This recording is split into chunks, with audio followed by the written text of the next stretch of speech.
मोर बाटे की करिया प्यार इहा प्यार ई उम्र के रोग हा दिलवा के बीमारी ई उम्र के रोग हा दिलवा के बीमारी।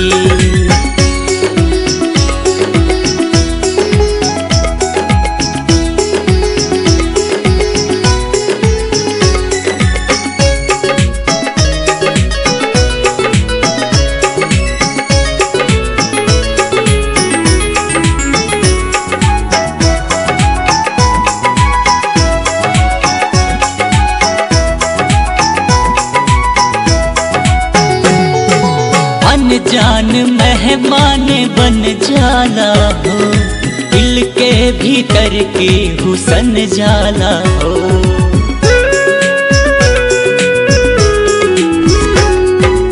अनजान मेहमान बन जाला हो दिल के भीतर के हुसन जाला हो।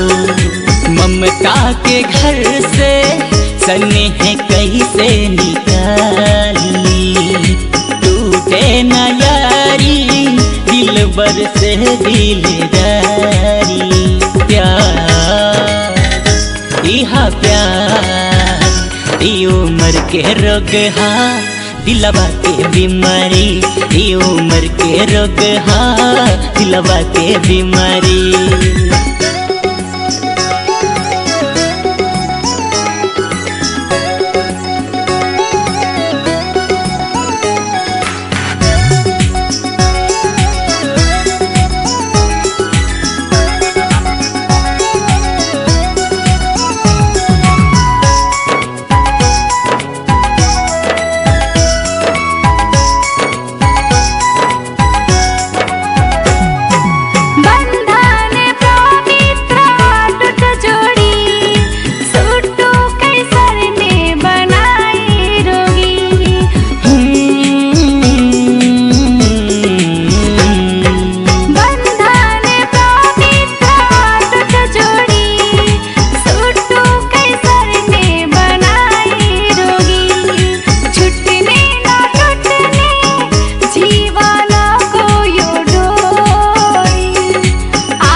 रुपया सोना चानी अनधान हो बहुते कठिन बाजी तलमान हो।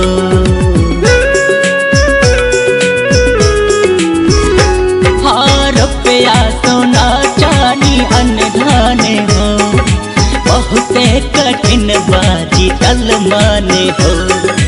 सांसे धड़कन बोलावे नौवा पुकारी कृष्णा मुन्ना के चलेला ना मनहारी प्यार इहा प्यार ई उम्र के रोग हा दिलवा के बीमारी।